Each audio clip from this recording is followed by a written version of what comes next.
ela por causa desses aspectos X, mas tem toda uma leitura inconsciente que a gente não tem noção o que acontece.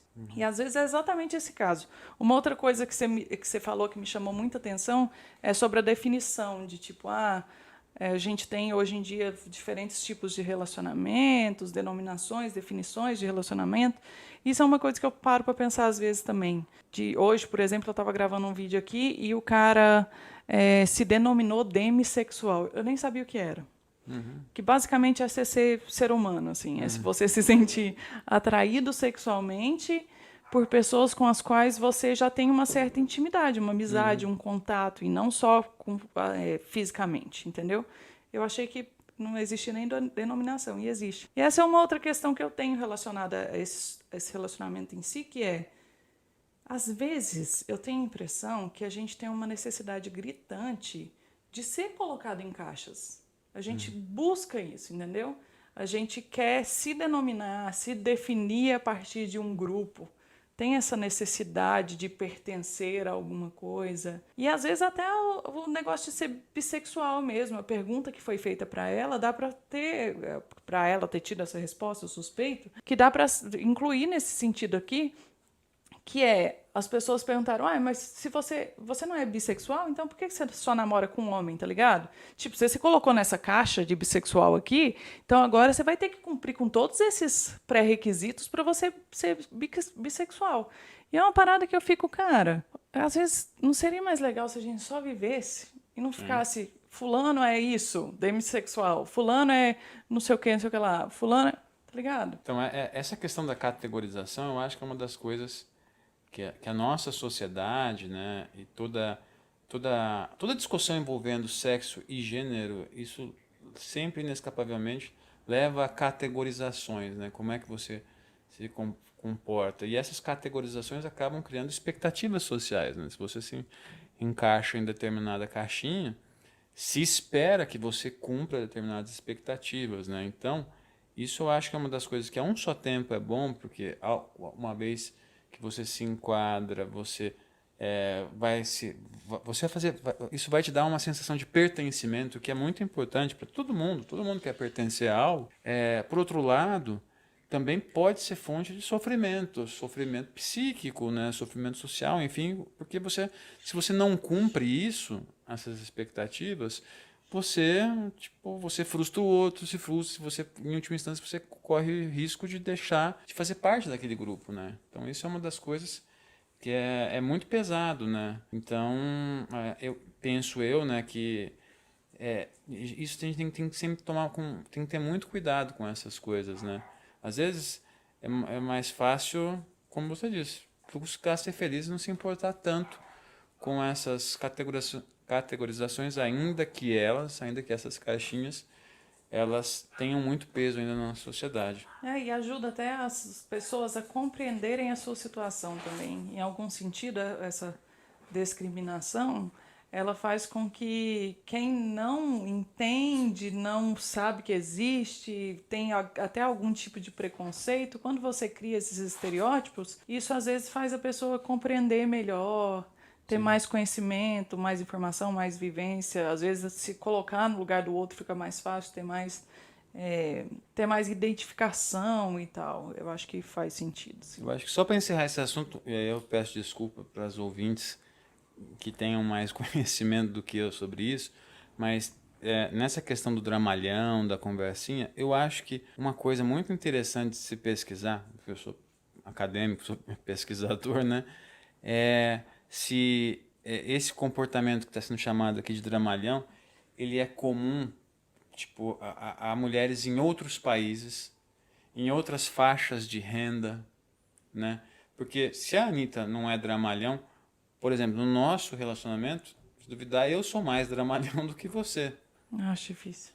Mas aí que tá, né? O que me chama a atenção nisso será que o dramalhão, o comportamento, enfim, ele não é condicionado pelo posicionamento em que cada um tem no relacionamento? Se por exemplo, uma coisa é quando o homem provedor ele se relaciona com a mulher que ele provê. Eu imagino que isso dá uma desnivelada. Pode levar a um desnivelamento no relacionamento. E a mulher vai se sentir mais insegura.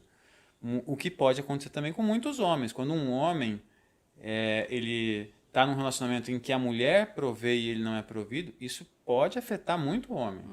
E aí o homem ele pode ser o dramalhão da situação. Mas valeria isso, né? Olhar se esse tipo de comportamento que a gente julga ser tão generalizado, se de fato, na prática, ele é tão generalizado assim. Na verdade, tem muito a ver com personalidade também, né? Tem a ver com... São vários fatores quando você entra no grau do indivíduo em si. Mas... não sei. Galera, façam uma pesquisa. Você que estava procurando um tema para o seu TCC, segura essa dica que o Oro acabou de te dar aí e depois bate lá na porta dele na UF, pede ele para te orientar.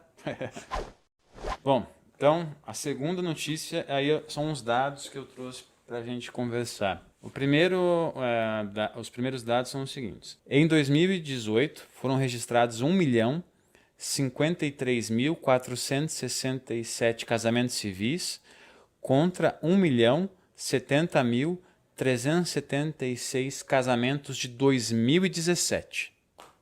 Então, em 2018, a gente teve 1.054.000 aproximadamente casamentos contra 1.071.000 aproximadamente casamentos em 2017. 20 mil? Então, dá nem para ser levado em consideração. Então, teve uma redução de 1,6%, né? Mas... As pessoas estão se casando no civil menos, mas se casam bastante ainda de um ano para o outro, né? 1 milhão, né? Bastante gente. A galera tá empolgada aí com os casamentos. Mas eu acho que aí a gente tem que levar em consideração um negócio muito importante, que é o financeiro nesse caso. Sim. O país estava em crise, casamento está cada vez mais caro. Casamento em si, se a pessoa resolve fazer uma festa, e não é porque ela está casando no civil que ela deixou de fazer festa, porque muita gente leva o juiz de paz exatamente para a festa, para celebrar e fazer tudo direto lá. Mas tá cada vez mais caro e é cada vez mais um show, entendeu? A galera não tá casando mais, eles estão entregando um evento. Tem escola de samba no casamento, é um negócio cabuloso. Tem, sei lá, 4 tipos de animadores. A gente foi num casamento mesmo, há um tempo atrás, que, velho, não custou menos de 400 mil reais. Lindo. Mas é 400 mil reais, eu compro um apartamento sensacional no Berlândia. Dinheiro que eu não tenho, por isso que nós não casamos ainda. Fora todos os outros motivos que não vamos entrar aqui nesse caso, porque não é uma terapia de casal. Tô brincando, tô zoando. Não tem nada a ver. Mas, ao mesmo tempo, a gente tem que levar em consideração as uniões estáveis. Sim.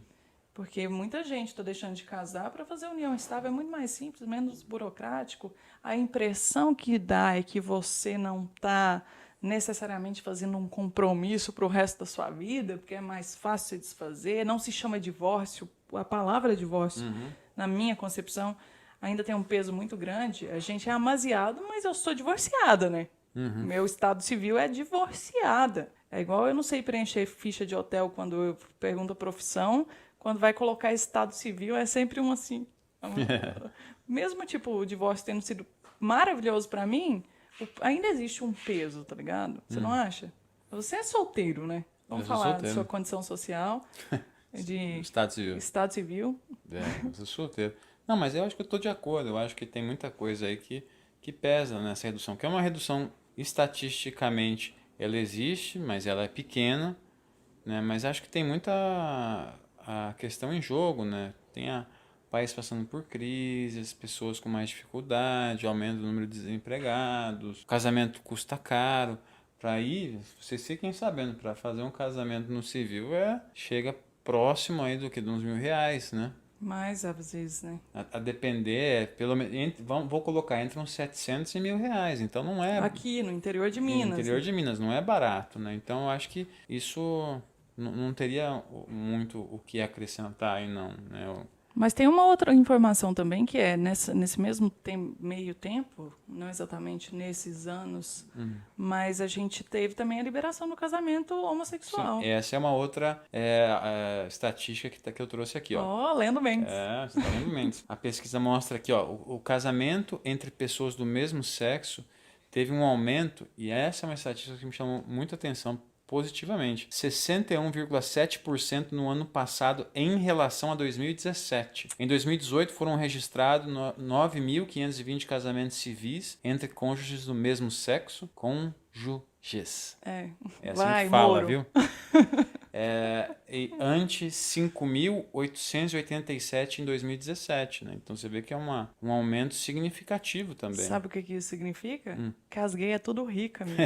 Que elas estão podendo casar no civil. Enquanto nós vamos levando pra frente e mantendo divorciado no nome. Eu escutei uma notícia, não sei, né, se é verdade, né? Posso estar sendo leviano, mas eu tenho quase certeza que eu escutei que muitos desses casos que se casaram em 2018 estavam preocupados se a lei ia ser revertida e ia ter alguma possibilidade de alteração com um novo governo, né? Ah, sim. O Então, pessoal acelerou o casamento. acelerou processos, enfim, porque estava com medo de se podia ter mudança na legislação, né? Com certeza aconteceu.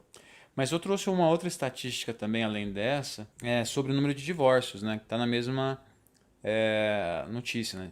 O número de divórcios concedidos em primeira instância ou por escrituras judiciais aumentou 3,2% entre 2017 e 2018. Em 2017 foram 373.216 divórcios em 2017. Em 2018 foram 385.246 divórcios.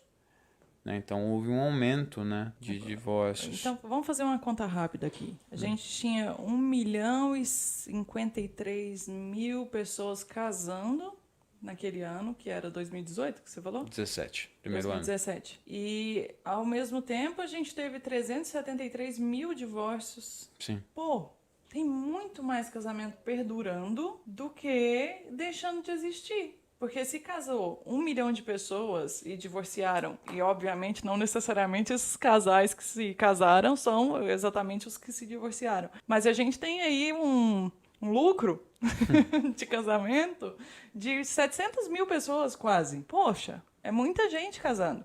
E quando são 700.000, é uma coisa, eu fiquei em dúvida agora. Quando a gente fala 1.053.000 pessoas casando, são tipo casais, 1.073.000 não, né? São pessoas em duplas. Não, são casamentos. São casamentos. Casamentos. Então são 2 milhões e sei lá quantas mil pessoas. São casamentos. Caraca, é muita gente casando. É muita gente. Não, eu acho que essas estimativas, eu leio elas, todas essas estatísticas aqui, esses números, eu leio de forma bastante positiva, né? Ainda que houve uma redução no número de casamentos civis, isso, penso eu, né? Precisaria ter mais dados, né? Mas a conjuntura de desemprego, o custo, né, acho que explica um pouco isso. Mas a gente tem que levar em consideração o que você disse, né, que tem casos de pessoas que não casam, mas estão morando juntos, já estão em união estável, enfim, esse tipo de coisa.